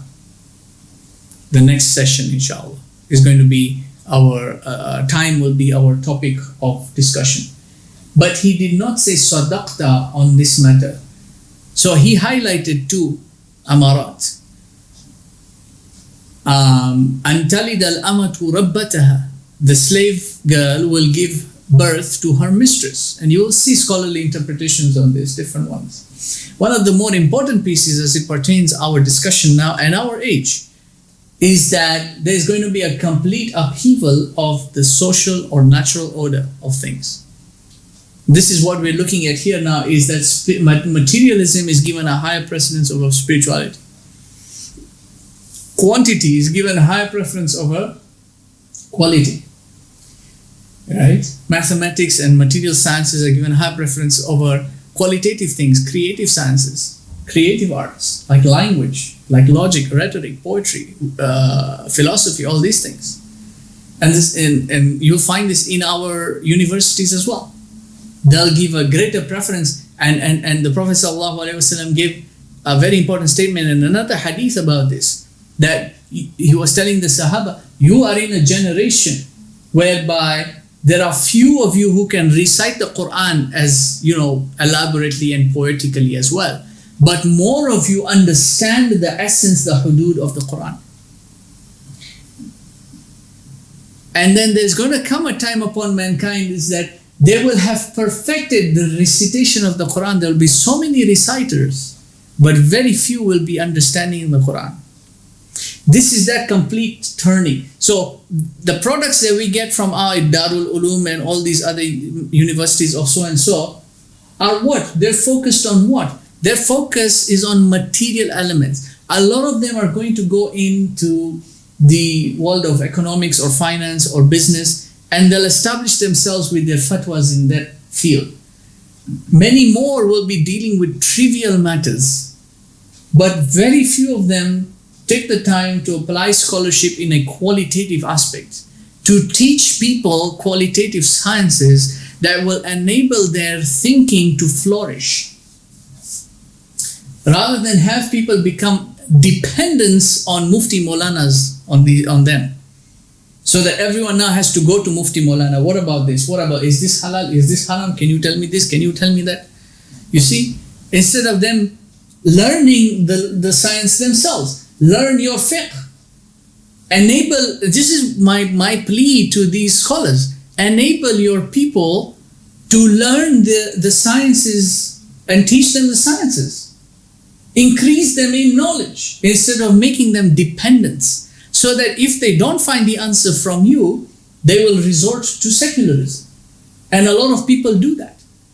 You see, they'll go fatwa shopping. If they don't like what they hear, they'll kick the whole thing aside altogether and go secular. They do that. They'll still maintain their Islamic identity, but where's the religion in the heart? It's gone. Because your responsibility as the ulama was to cultivate that. You failed. You failed in that. Because you delineated your religion to just these mundane levels. And you didn't benefit them nor yourself. Yeah, you got your title and your robe and everything and your turban. Grand Mufti, whatever. Big fancy thing, right? But you didn't benefit the society as you were meant to benefit them.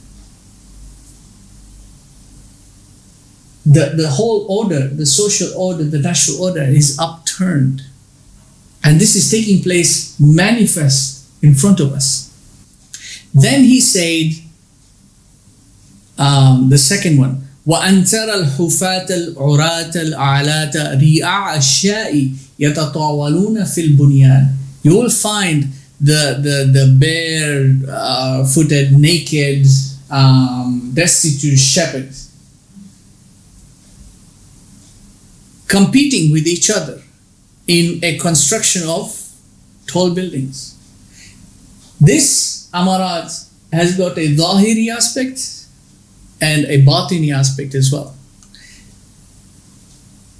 If you look on the zahiri aspect, there's all this construction going on all over the Muslim world, all over the world, everywhere. Now, shepherds are not limited to the Arabian Peninsula, okay?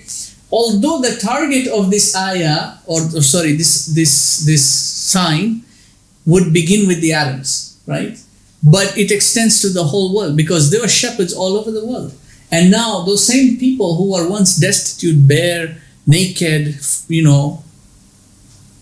they are now flourishing in this material competition. And that's the batini meaning.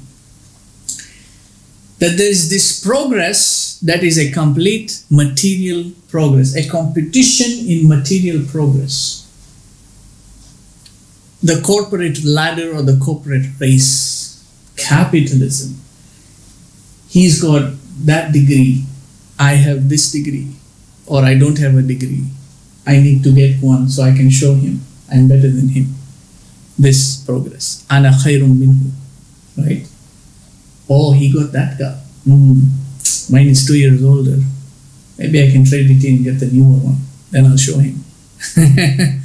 In most cases, people don't even say it in the outward sense, oh, I'll show him. It's sort of an inward thing. So they're negligent to that. They're ignorant of their inner state.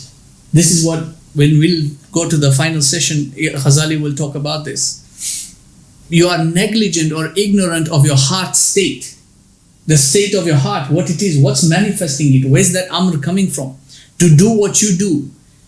In you making that move of getting a newer model compared to the older one that your neighbor has, or in you pursuing this career or trying to climb the corporate ladder in competition of your peers, where is that coming from? That drive, that amr that is making you do that. Where is it coming from? It's coming from your heart, because that's where the will is. That's where the consciousness is. You see? But you're negligent about this. You're ignorant about this. And this is a disease, because it's a veil now. Ma mana'aka, what prevented you from seeing the truth? From seeing the reality of yourself? Iblis was negligent of the envy that was brewing in his heart, the arrogance that was brewing in his heart. He was ignorant about it. You see? So you could be doing this material progression and you don't even know it. And it's manifest in reality. Whether it's physical buildings going up, bunyan, physical buildings, or it's just this competition. And it's a world of competition. And in that ayah we looked at, right? Allah subhanahu wa ta'ala said, what's the nature of this world? إِنَّمَا الْحَيَاةُ الدُّنْيَا لَعِبٌ وَلَهْوٌ وَزِينَةٌ. Then he said, وَتَفَاخُرٌ بَيْنَكُمْ وَتَكَاثُرٌ فِي الْأَمْوَالِ وَالْأَوْلَادِ. There is this, it's boasting between each other. And it is what? This competition in wealth and children. And that's the nature of this world. And so towards the manifestation of the hour, you will see an increase in this. So if you study eschatology, part of the study of eschatology is understanding the exponentiality of occurrences. One of the signs of an eschatological age is determined by the exponentiality of occurrences. So you find this exponentiality in almost all aspects. All aspects. Military advancement, exponent. Technology, exponent. Buildings, exponent. Competition in all this, like sporting, exponent. There's an exponent in everything related to materialism and the competition of materialism. That's the nature. And so this is, you see, here's the thing. Why didn't Jibril then say sadaqta on this? See, we would say sadaqta because you, Rasulullah, have spoken the truth. Allahumma salli wa sallim alayhi. He's spoken the truth. Sadaqa Rasulullah. But Jibril did not say sadaqta. Why? Because this knowledge is prophetic knowledge. It's not angelic knowledge. It's not the knowledge of the angels. This goes back to what they were asking about the human being. And Allah subhanahu wa ta'ala demonstrated to the angels, I have given him knowledge that you do not have. Which is what they affirmed. Right? Subhanaka la ilma lana. You've given us, or you have not given us this knowledge. La ilma lana. You have not given us this knowledge. Illa ma allamtana. Except what knowledge you have given us. You have not given us any knowledge. This knowledge, what made Adam the first Nabi, was in delivering this nubuwah. Knowledge, insofar as the amarat or the alamat, as so far as the signs are concerned, that knowledge comes through prophecy. This is where now distinguishing, and this is why I have that chapter in my book, distinguishing between prophecy and prediction. Because insofar as the hour is concerned, that is prophetic knowledge. And part of study of prophecy is part of your religion. There are a lot of these people now, they're coming up with all these fatwas. I don't know, it's not really fatwas because you can't make a fatwa of this. It's just as far as the usul is concerned, you can't really derive a fatwa against eschatological study. So what they're doing is you just find all these muftis, sheikhs, whatever's they're now taking to social media and starting to call anyone who speaks about the topic of or any eschatological related topic is called a heretic now. Okay, so I've been called a heretic, blasphemous, kafir, closet takfir, or something like that.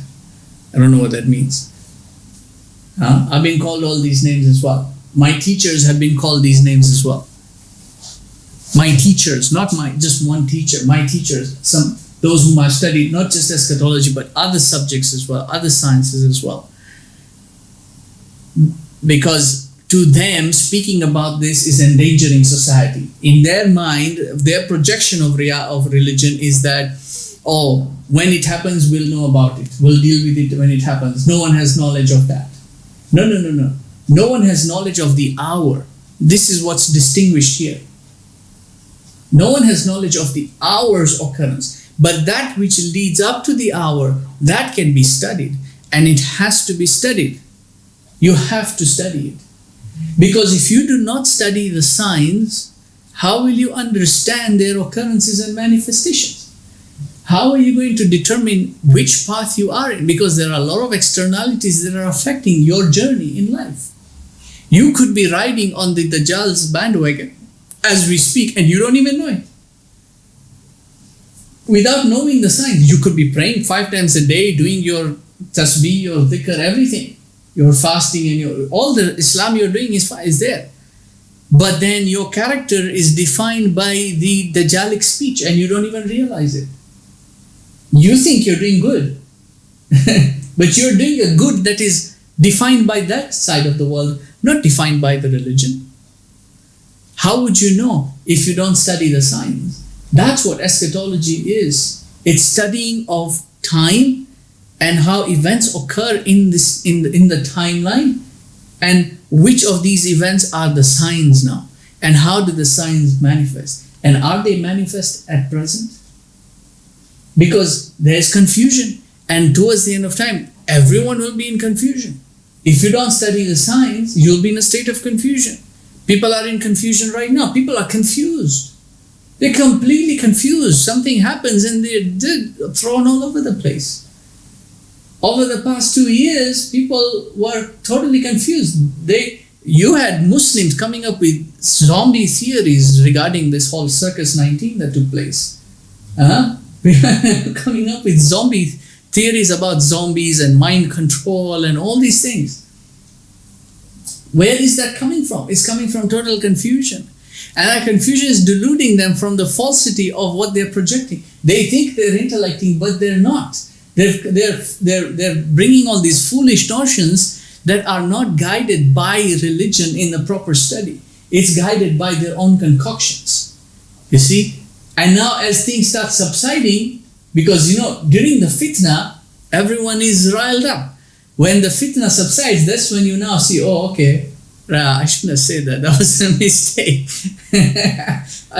I should have thought it out more carefully. This is why you never analyze a fitna while the fitna is taking place. You'll always make mistakes. You cannot analyze a fitna while the fitna is taking place. This Russian-Ukrainian war, all these people doing their analysis while the war is going on, while events are still transpiring. And you're giving your expert analysis about what you think or who you think is going to be the outcome. That's not intellection. That's foolishness. Doesn't matter how expert you are in the field. You cannot analyze a fitna while the fitna is taking place. More importantly, you are in the fitna while it's taking place and you're trying to analyze it. I'm mentioning this because these are our worldly occurrences. Now, when it now pertains the major signs and the fitna that comes from the major aspects, like the Dajjal, for instance, if you do not study the signs, when the fitna occurs, at that time, you cannot be in a situation of trying to understand the fitna. You understand? You understand what I'm saying? You can't at that time say, oh, we'll deal with it when it comes and it happens. You're not going to be dealing, because at that time, are you going to be dealing with the fitna, or are you going to be trying to study the fitna? Which would, because you can't do two things at one go. What are you going to do? Are you going to start studying the fitna? Oh, this is what the ayah said, and now this is what the hadith said, and so this is now the fitna. You see? Is that what you're going to do? Or are you going to be trying to deal with the effects of the fitna? This is why the signs are given to you beforehand, so that upon its occurrence you're prepared, so that when it occurs, your heart has an understanding because it has knowledge of it. So now in that, when the fitna occurs, your heart is not disturbed, it's not perturbed. The turbulence, which is what the fitna is, as it is upsetting everything, the dust is being upset. Your heart is sound, qalbun salim. You can deal with it. Whatever it is going to occur, you can deal with it. You see, you're not in a state of confusion anymore. This is why this is an integral part of the epistemology as a Muslim. If you want to arrive at haqqul yaqeen, then you have to maintain this epistemology. أهمها عقائد ثم الفروع تسوف وآلة بها شروع العربية مفتاح العلوم. Establish your aqaid, your Iman, establish your practice, which is your Islam. Begin this process of understanding your inner dimensions and cleansing them and rectifying yourself, disciplining yourself internally. And then take an instrument and continue your study now. And the ulama all agreed that Arabic is the key to the sciences. So begin with the language, because the language will now define everything else now that you go into. So when you go into eschatology, you're not thinking in the English language. That's what a lot of people, the mistakes that end up from these people is because they're studying eschatology primarily in the English language. They are interpreting the ayat and the alamat and the amarat and the asharat. They are interpreting the text, the Quran and the Hadith in the English language. They're making monumental blunders here. And that's when they now fall into these predictive modes, you see. You could be factually right. Maybe you make 100 predictions a year. One of them will turn out to be right, factually. But 99 of them were wrong. So you were wrong overall, right? So you could be factually right in certain things, but that fact doesn't give you knowledge, because the fact can change. You want knowledge, you want ma'rifah, you want understanding. This is your moment. This is your opportunity. You have survived to see yet another crucible of abstinence. Take the chance now, because you might not see the next one. Take the opportunity now. Work on yourself internally. Implement this epistemic, this mode of thinking that has been highlighted in this hadith. You see? Because he says in the finality of it, as the Prophet ﷺ then asked Umar, Ya Umar, atadri man as-sa'il? Do you know who that questioner was? Qultu Allahu wa rasuluhu a'lam. Allah and His Messenger know best. This is your first mode of learning. Humility. Don't say, I think I know. Oh, I have an insight. I got an epiphany. I had it in a dream. This is not the attitude that you use to go into the Quran. Humility is the primary. Allah and His Messenger know best. You explain it to me. Let me look at what the Hadith says. Let me look at what the Quran says. Not what I think. I think this is what the ayah means. I think this is what it means. I've seen people doing that. I think this is what it should be interpreted as. Because those Wahhabis, they interpret it like that. And those Sufis, they interpret. So those are wrong and we are right. Because we are rightly guided. I think will not take you anywhere. Humility. Allah and His Messenger know best.